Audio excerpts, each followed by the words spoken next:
What a start, Welcome Johnny. to Reality I was expecting that one. Wow. Welcome to Reality After Show, coverage of Australian Survivor, Brains v. Brawn II, or as we like to say in the Gulf of America, Dose. Episode 20. I'm Jonny Fairplay. That's King George. The Reality Kings are here. Hello. Wow. That was that I had this whole thing. I know you've reeled me in 2 episodes in a row. I was like, I am not doing any podcast for this bloody season, and now you've come up with that amazing intro again. I know. Wow, you might have to come back. Who's to say? Who's to say? Who's to say? Oh, so we're here. We're a couple minutes late. I will not explain why George was in the bathroom for 15 minutes, but we are here. I was at the coffee shop in Bankstown, and the moment I have a little bit of coffee, it's straight to the shitter. So, well, the secret's out. It's episode 20. Previously on Australian Survivor. Yeah,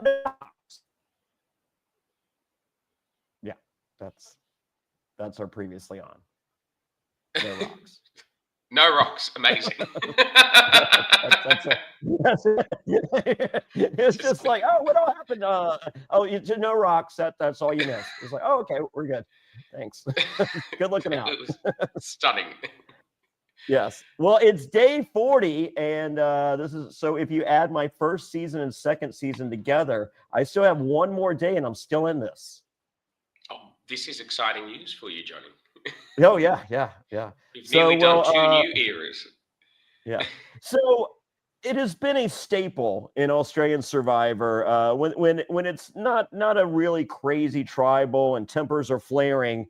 The episode begins the next day to some lighthearted fun, and Miles is pole dancing and hanging brain apparently based on the edit. Well, what would you tip that pole dancing stripper, Johnny? Wow. You know what? I would probably buy his buff. That's right. We're raising money for charity. I have a Miles signed buff right here and an AJ signed buff right here. And if you guys missed yesterday's podcast, I have an animal shelter about 10 minutes, 15 minutes away from my home. And they have an 80% kill rate. Let's change that. So right now, these are each available at only $420 on eBay, or best offer. Do what you can. I will say this: every episode these guys are on, I'm raising the price, right?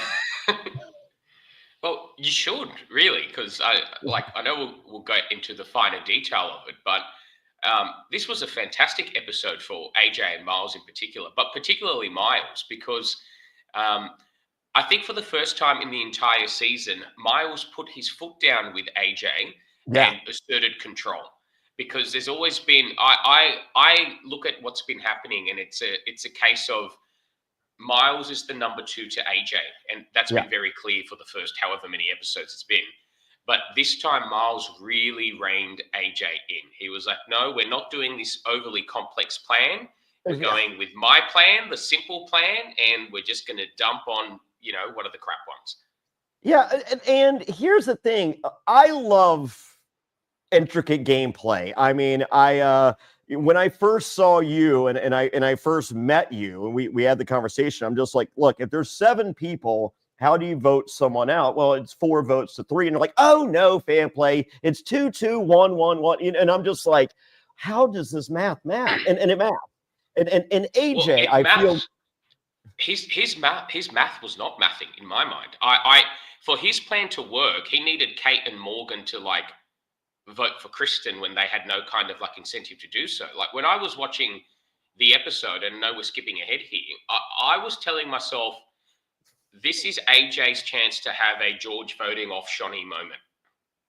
Yeah. And he didn't think of it for whatever reason. No. And to have that vote off Miles moment, which would have been the big move, the huge move, the biggest move of the game, without needing an idol or, some miracle mistake from somebody else, like has happened for a lot of Miles's moves. This just would have been a good old politics move where AJ has built a relationship with Kate. Morgan, when the lights are on and isn't yelling at people, just does as Kate says. And he could have said to Kate and Morgan, I think you two should put your vote on Miles. Don't tell Kristen. I'm voting for Miles. It's going to be 3-3-1. There's going to be a thing called a revote. You don't have to panic. Just keep voting for Miles every time, and Miles will go home with the idol that he's only told me about. Like, Boom. that was the spectacular plan. But I noticed this on Titans v Rebels. There's this obsession with getting the minority to vote for someone else in the minority. That isn't necessary unless you are not in the numbers yourself and you're trying to really split a vote, you know? So I didn't like AJ's plan. It was too complex. Like, if I'm Miles, I'm putting my foot down. I probably am not dealing with everybody else the way Miles did. But it was a good episode for Miles. And we've seen that this is a recurring theme for AJ. Like, it's locked in. There are many players that have told us, maybe not by way of confessional, which is a really good way to express how you feel on the show. But we have learned from multiple players that they like a simple plan with very minimal moving parts. And AJ is the king of, hey, right before tribal, let me switch this to something convoluted so someone can cook it.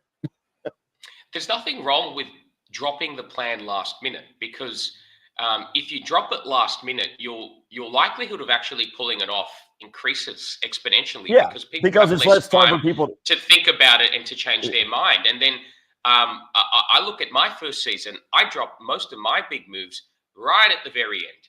Yeah. You know, the double agent Kez move, I was like, I'm going to give you a name right at the end. And then and then I needed to run off on that Kez move because Danny or whoever was turning around and I'm climbing up a cliff, you know?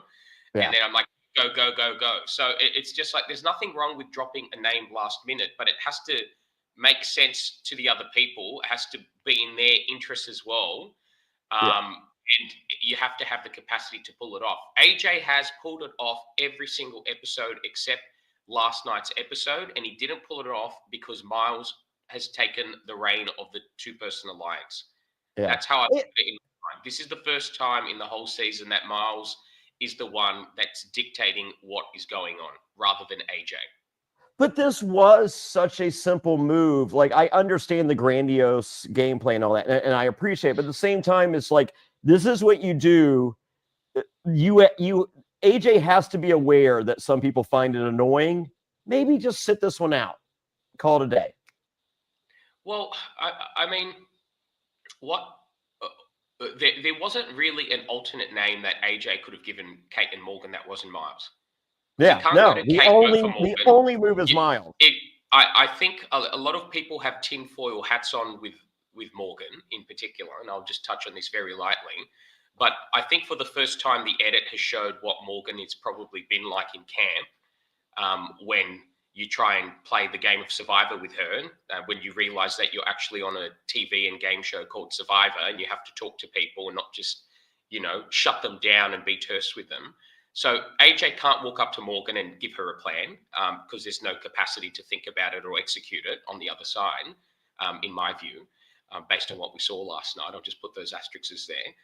Yeah, well, it's like, and you can't give Kaylin as a name, and they're already voting for Zara. So if he's going to do a dummy plan, it could have gone like 4-2-1 if he had no intent of voting off Miles himself. And then when they come back to camp, it's like, oh well, bad luck, darling. You're not with me anyway, But AJ's plan was too complex.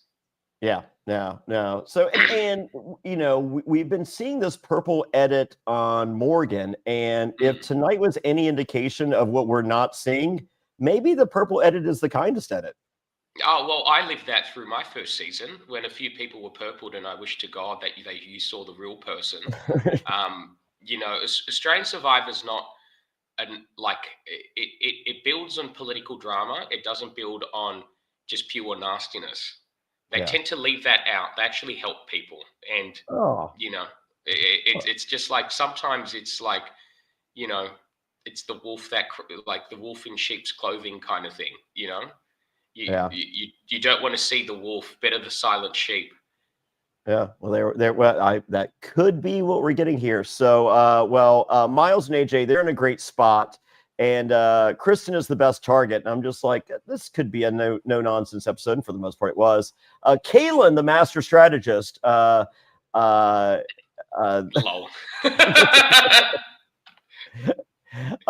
He has an amazing plan here.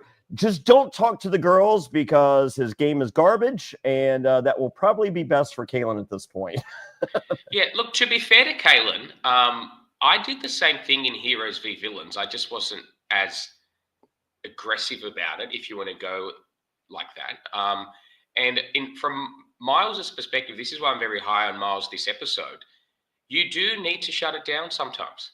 Yeah. And then the other thing that I always find weird, particularly from Titans v Rebels, was there was always this obsession with telling the minority some stupid fake plan. Just tell them, like, we are not with you. Yeah. I am not changing my mind today. I'm doing this out of a respect thing to you. So, at a final tribal council, it's not you lied to me, you're a liar, you always lied to me. It's like, I'm actually telling you the truth. I'm not with you. One of you three is going home. That's it. Can you tell me which one? No, just in case you have an idol. No. Like, that's it. Yeah. Is there anything else you want to talk about? No. Like, we did that on a couple of the Simon votes when it was like, there's no point telling him. What's the point of telling him? Yeah. Like, oh, can you give me the dummy plan? No, you're going home, Well, it's Operation Lockdown, and for the most part, this goes pretty good.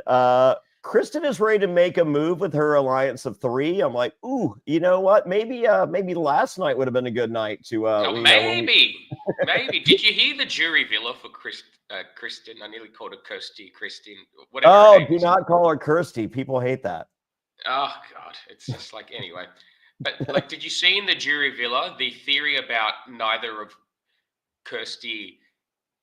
I actually am forgetting their names. They're so forgettable. What's the other K one called? Kristen. No, Kristen and the other one. Kate. Yeah. Kate. Okay. No, Kate. Yeah. And they're just so forgettable, Johnny. Come on, let's not kid ourselves. And Morgan. It's just like they really did not know what Rox was. Yeah. Like Kristen said at the jury villa, they needed to get explained by the executive producer after the discussion point what Rox meant. Like, it's just unprofessional at the bare minimum. And it's just a slap in the face to the millions of people that watch Australian Survivor in Australia and throughout the world who would love to play, and past players that would love to play again that haven't had the chance to do so again. They want to see Rox. That we want to see Rox, but just like, it's like, do you really need the rules explained on day 40? Do you really? Yeah. I like how Zara was just like, I was never for. I'm just like, Zara, you were one of the only 2 that was safe. like, why were you against Rox?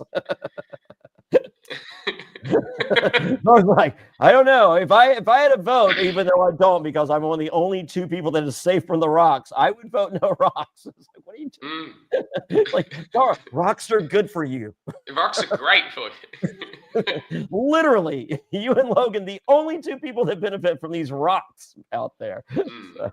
Oh yeah. So all right. Well, Kalen is everyone's final 3. This screams volumes at Kalen's game right now. Yes, it does. Yes. Not in a good way. Yeah.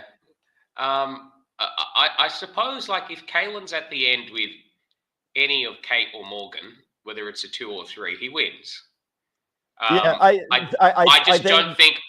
don't think Kalen has worked out that piece of the puzzle on day 41 heading into next Sunday's episode yet. No. Well, day 41 can be a tricky episode for someone like me. It's 30, but it's just I kind of like, Kalen really is the Temu Matt Sharp. I'm sorry, he is. It's just like he's a hotter version of Matt Sharp with half the strategy of Matt Sharp. Because at least when I would talk to Matt Sharp ad nauseum that, if it's a final 2, I know you're taking Jerry. This is the best thing for your game, Matt, because you're going to win 4 immunity challenges and no one's going to stop you. And he's like, great idea, George. And let's just give you an exciting villain arc, Matt. And like, at least Matt actually had an arc, He had an arc. He created the name Vigilantes by stealing it. He was a double agent for a little bit, and then I cut him out for a little bit, and then I reeled him back in. What is Kalen's story apart from he looks really hot when he walks around with a machete? Yeah, like, there's nothing there, Johnny. There's literally nothing there. Every time, have you noticed every time there's whispers at Tribal Council, it's when Kalen is speaking, and then the Yeah. editors just mute his microphone and you just hear him going, dum dum, boom boom, he, oh, ha, and then something interesting's happening. He's a very attractive man, King George. Yes. So well, it's time to talk to Zara. Step one, talking to Zara if you're Kristen, braid her hair. Great idea. Can I just tell you, like that actually works on Australian Survivor. Yes, I braided. I'll be growing my hair out before I enter the country of Samoa. I braided Shonny's hair once, and I didn't know what to do, so I just got 2 strings and tied them and went like a knot. And she's like, ah! Yeah. Well, I was going to say, George, I had no idea I would have let you braid my hair previously, but now you have officially eliminated yourself from braiding my hair. So, yeah. So, yep. Zara is exploring her options. And in the meantime, it's time for immunity. Lay on a ramp, holding a bar. This is, for those of you that don't know, the final challenge from Survivor South Africa, Return of the Outcast, which I meant to grab the buff to wear on this episode because I actually have it and I've worn it and I love it. Is that the one Dino won? Yeah. This is the final challenge. Yeah. Except minus waterboarding, and then here comes waterboarding. Here comes the waterboarding. Why not? We learned from our American friends. Well, I guess South African friends. No. Like the waterboarding Iraq. you learned from us. Yeah. Iraq. Yeah. Do you remember the Iraq and South Africa, that beauty queen? Sure. All right. All right. Well, it's Morgan hates heights. Hey, we do know that about Morgan. She hates heights. She was 3 feet off the ground, so she should be okay.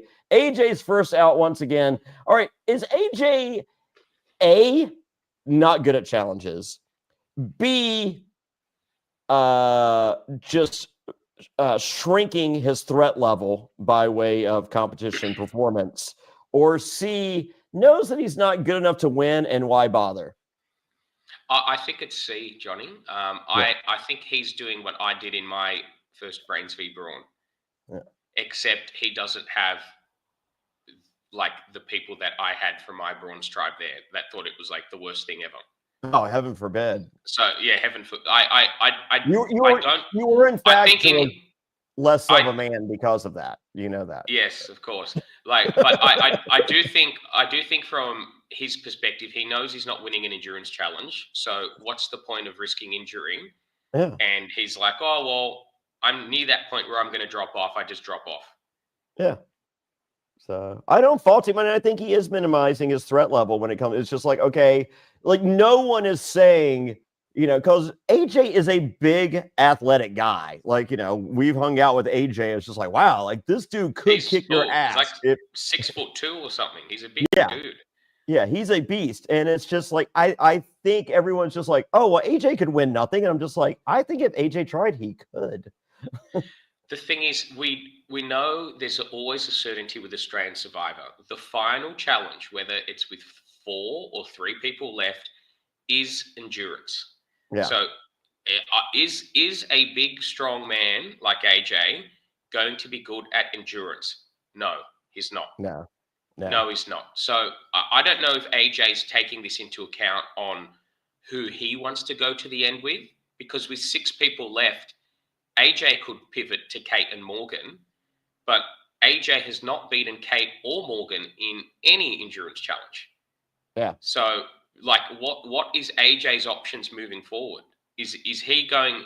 If we look at the dynamic of the 4, the graduates, postgraduates, like, and we'll probably get into this about Zara's decision a little bit later, but it's like Zara is a 45 kilo, 90 pound woman with muscle mass on her. That's a fantastic combination on Australian Survivor, because when she needs to hold her body weight up, there's not much to hold there. Yeah. I mean, she has that poverty build right now. But the problem that AJ has is, like, the only person he can realistically beat on an endurance challenge is Miles, because Kalen is just muscle on muscle. So he wins that endurance challenge. If it comes to an upper body endurance challenge, Kalen wins. If it comes to core or percentage of body weight being the most important thing, any of Zara, Kate, or Morgan win. So where does that leave AJ? Like, literally the only person he might beat with a coin flip at a challenge now is Miles. Yeah, so that's it. AJ, he needs to factor in what is his best scenario to get to the end, and then have someone take him to the end so he can beat them, but they think they're going to beat him. Yeah. So, and It's even probably Miles is deceptively more physical than you imagine, because I mean, we saw the golden foot. I mean, he's not a challenge beast by any stretch, but like there are a lot of competitions that are better suited for Miles than AJ. Well, they're better suited for Miles because Miles probably weighs about 52 kilos right now as well, which is something like 95 pounds for the Americans listening. Yeah. Like that is not a good position for AJ to be in. And then it's a case of like, I don't know why people think I'm like dog shit at challenges. Like in Heroes v Villains, I was mostly middle of the ground in challenges. I didn't not try in any challenges, like maybe the case of AJ is, but it's like AJ. I hope he's having the thought on when he's waking up on day 41, going, my problem isn't getting to the final 4 or 3 at the endurance challenge. It's who is going to take me to the end because they think they're going to beat me, but I'm going to beat them. Yeah. So, and peek behind the curtain as far as your athletic prowess, King George. We did a ridiculously VIP viewing party in Chicago last year, and there was an Olympic sized pool, and you raced Xander and Austin Lee Kuhn from the New Era Survivor, both very much beasts in their own right when it comes to challenges and in a swimming battle. Xander won. However, Xander had not had one sip of alcohol the entire evening, and you and Austin tied. I know. It's just like I think it's just reflective of. I think American Survivor doesn't really have many good people at challenges. I also remember in Orlando, runner-up Mike. I beat him in a 25-meter race. Mike Turner. Yeah, you beat Mike Turner. So there you go. Stunning. Yeah. Well, 20 minutes in, and here's the rain. So this is the unofficial waterboarding. Miles is out next. Now waterboarding is coming from production. And this is I'm not sure. Are we? I prefer waterboarding to ramming your head into like 3 inches of mud. That's a lot better. Yeah, of the two options, sure. Yeah. So, well, Kate's out next, then Zara, then Morgan from a very tall height, and then it's Kristen versus Kaylin once again, Battle of the Bulls, and there is a immunity necklace record that we need to mention at this point. It is Brooke. You may have seen her on All Stars. 5 immunity necklaces. 1 that is the record. Kristen drops. Kaylin ties the record. And do we even get a confessional post record? No, we didn't. It must have been very good content he gave the producers in Samoa. That's a great story, and you tell it so well. Let's do our Kaylin impression. Hi. All right. I just won the world record on Australian Survivor. Oh, wow. Do you think that was the level of content he was delivering? I was thinking it was closer to Give us your Kaylin impression, Joe. Hey, so are there records like no, that's too interesting. Don't you get vinyl records? Johnny, it's too I creative. know, I Please, know. that would have made the edit, Johnny. Please, are you Okay, kidding yourself? well, I mean, yes, if he had produced vinyl records out of nowhere, I think it would have indeed made the final edit. Where's this guy with the magic? So, all right, well, he wins the record, and AJ reveals at this point that Keelan is his ride or die, and I was like, wow. I thought Miles was closer to his ride or die, but nope. Kalen is his ride or die. Probably the smarter option of the two. Well, not literally smarter, but for as far as a move, that is a smarter option. That to me would indicate that AJ is planting the seed for Kalen to take him if it's a final 2 and not a final 3, where you might survive a fire or win a 2-1-1 or 3-1 vote. Well, here we go. Well, the postgraduates are not giving the Brawn girls a name. The Brawn girls don't like that. And we see Morgan at camp. Very interesting, isn't it? Yes. Kristen sees Zara's frustration with the vote discussion. And so she pitches AJ, who I feel Zara feels is her number 1. And I'm just like, there's a guy named Miles that you should be pitching, but you're obviously not watching this game or watching conversations or relationships. Yeah. I know that the scramble happened at the tribal council, but that was the time to pitch Miles. Like, seriously. Like, that is the time to pitch Miles at camp and give Zara enough time to realize why it would work in her interests. And the easiest pitch, AJ. The easiest pitch that Kirsten could have done is she could have just said to Zara, I know Kate and Morgan are a pair, but I am alone in this 3-person alliance. And you're alone. And you're alone. Like, it's going to get down to 4, and it's those 3 guys are going to vote you off unless you're immune. It gets down to 4. I am not voting you off. Yeah. I think of the 3 guys, she trusts AJ the most, and that's who. Chris is like, hey, how about the one of the 3 you trust the most? You want to get rid of him? No, he's the one of the 3 I trust the most. but then it just goes like, and then when we get to a final 6, you can pivot back to the others. I don't care. Just like vote off Kate or Morgan. Yeah. We'll split them up in the next vote, or vote off Kalen if you think he's gonna. You're like, I actually think Zara made a mistake, Johnny. I really think Zara made a mistake. Well, no, Kristen made the mistake by pitching AJ. The pitch was Miles. Kristen doesn't have the capacity to make that pitch. I know it sounds blunt using those words, but it's the reality of the situation. Zara does have a lot of thought process behind her game. She does. She does, to give her a lot of credit. I don't think we saw Petty Zara, which I loved when Laura found that advantage to go the other tribe, and I lived for it. But Petty Zara's good TV. Petty Zara is my favorite Zara, to be honest with you. It's entertaining. But I think this whole season, there has been thought process behind every single decision that Zara has made. And it's worked for her.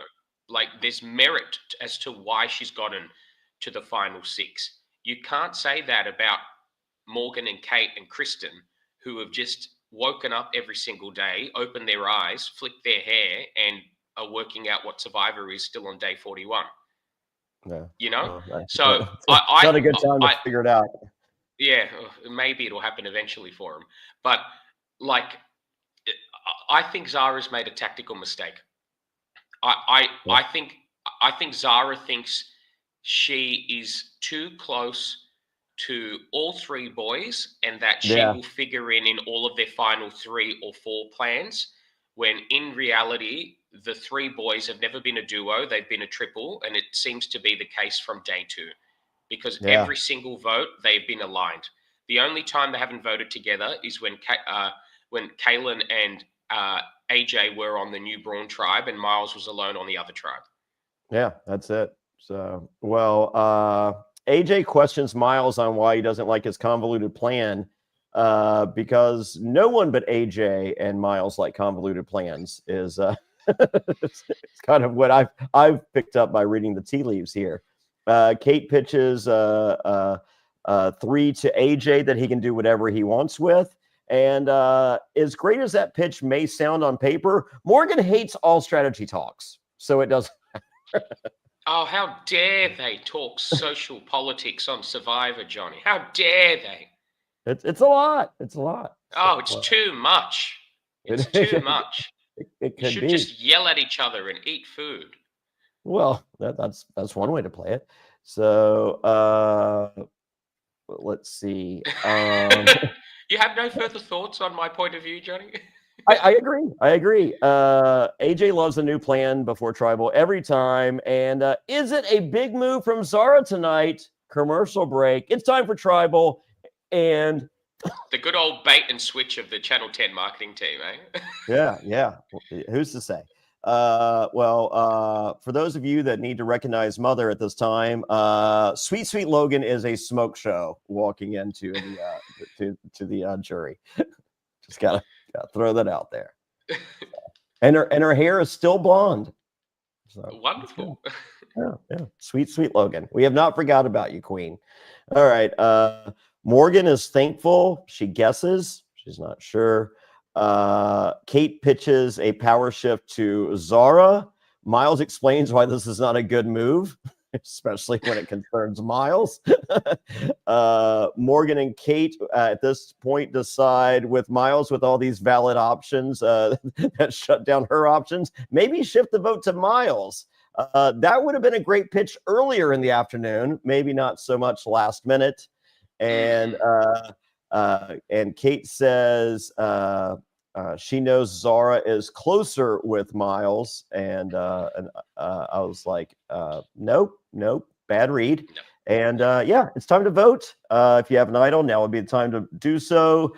Miles sniffs nothing coming his direction because he is 1,000% right, because this all should have been done hours earlier when you're only allowed one strategy session with Morgan or Kaylin, as we've been told. So postgraduate stays strong, and Kristen goes home. Her name is not Kirsty, George. I heard she likes a good book. Do you have any recommendations? Well, look, she did read my book before she went to Samoa, and clearly it had no impact on her. But it will have a great impact on you, wonderful listeners. Yes. How to Win Friends and Manipulate People. Get yours now in the Get it on US Amazon. Yeah. US Amazon. George loves it when you get there. He's down to his final 400. Speaking of 400, you know it's $425 right now? Either the Miles signed buff or the AJ signed that we got the brain stuff. Yeah. So, I got if you check out my eBay, I have a King George buff up there. Oh, wonderful. You got that King one George for me. King George doing nothing to help the animal shelter rescue here so whatsoever. You're more of a dog person than they have a lot of cats there. You're more of a dog person, right? True. Well, Blake W has asked, who is y'all's winner pick? Hey y'all. And hey y'all, it's my favorite word. Are you from Virginia, Blake? I love visiting Danville Village, Virginia. It's amazing. And we love being called a village. Incredible curbs and gutters there compared to Bankstown Council, as Fairplay saw himself 2 weeks ago. But sure. My winner pick is either AJ or Miles. I don't see any other option right now. Can I go 3? Can you? Who's your third pick? Why do you think Miles and AJ are my first 2 picks? Oh, okay. I just thought they were the obvious ones. Well, they are. Yeah. So no, Miles and AJ. I just wanted ownership of it, George. So they could be very good buffs to get, but I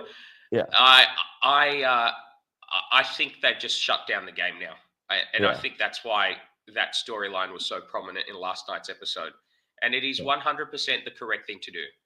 Right. Once you're in the numbers at this stage of the game, you lock it down, you shut it down, and then you charge forward through because the doors opened and you walk right through. Yeah. Well, my third winner, potential winner pick, Sweet Logan. I'd like a redemption of some kind. I don't think that's going to happen, Johnny, between you and me, but you never know. Who's to say? Stranger things have happened in reality television. Yes, who knows? Do you remember the Outcast twist? I do. Yes, Lillian loved that one. Yeah. Do you know what was funny? When I was in my Brains v Brawn, one of the senior producers, like, I think this is just after we merged, and I always used to talk to them because they used to walk me like a mile away from camp because I was so loud doing my confessionals. And then he's like, "Oh, what do you think's going to happen, George?" I'm like, "Who knows? But I think there could be an outcast tribe." And he's like, "From Pearl Islands." I'm like, "Yeah." Wow. Do you remember that season? It had my favorite player ever, Sandra.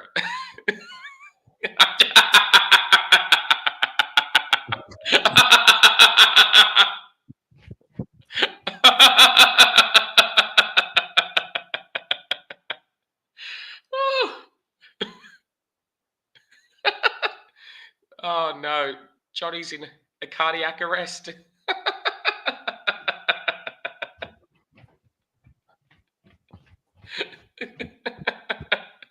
All right, I'm back. Hey, check that out. You got to say, we want Survivor South Africa back, don't we? We do want Survivor South Africa. This is the merge buff. This is the buff they wore on the waterboarding challenge finale. You know, there were rumors of South Africa v the World happening first. Really? Yeah. What a shame. I would love that. So they that would have paid. Would they play for what? 30,000. They play for like R1 million, which is like 100,000 Australian dollars. So that would be like $2, Johnny. $2. Yep, I would have done it. I would, just for the buff. These buffs are hard to come by. So thank you, Dino. All right, let's get back on track. Sure. Well, no, I think we're about there. Next time on Survivor, Miles comes after Kaylin, or does he? Is it just another red herring like we've got the last 4 episodes? Well, what do you think? Why would Miles go after? Honestly, why would Miles go after Kaylin? Yeah, if Miles is going to go after anyone, he's going to go after AJ. Yeah, that's the So and Zara explains her vote on Kristen. She's still bitter that she didn't get the shitty IKEA mattress. Well, you know, didn't we talk about that on yesterday's podcast, Johnny? Yeah, it's bitter. Just like the Kirsten, or Kirsty, or Kristen, whatever. She picked one of those people to go on that bloody thing. Like, yeah. If you're gonna pick girlfriends, pick the ones that have the capacity to do something. Pick Zara, or just pick the guys and leave all the girls there together. You know, like. Oh yeah, I still think Zara and AJ or Zara and AJ would have made sense because they're Logan and AJ. Yeah, one of those. Yeah, but no, not the two you picked. So that's it, George. We wow. 38 minutes. I mean, we got it through. Well, thank you. I'll go back into podcasting retirement now. And okay, you'll be missed. Eden Porter will be back for those of you that like to tweet about Survivor. Remember, every time you talk Australian Survivor, use the hashtag hashtag Eden Porter 1 is the only way to express your Australian Survivor views. You're King George at King George of Bankstown on the Instagram, at King George 2200 on the X, correct? Correct. And happy April Fool's Day to everybody. Well, it's not. See, there was your April Fool's because it's March 31st here. Pity. All right. Thanks so much, Johnny. I'll see you soon. All right. Well, I'm at Jonny Fairplay, no H in Johnny. Go to JonnyFairplay.com for all the stuff. Go to realityaftershow.com for all the other stuff. Click subscribe, click share, leave a comment. That's the best way to control the algorithm. And raise some money for let's stop this kill shelter we have here. Get yourself buff. The links are in the show notes, whether you're watching on YouTube or listening on Amazon Music, Apple Podcasts, wherever you check out Reality App Show. Thank you, everybody. Thank you, King George. Goodbye, everybody. America.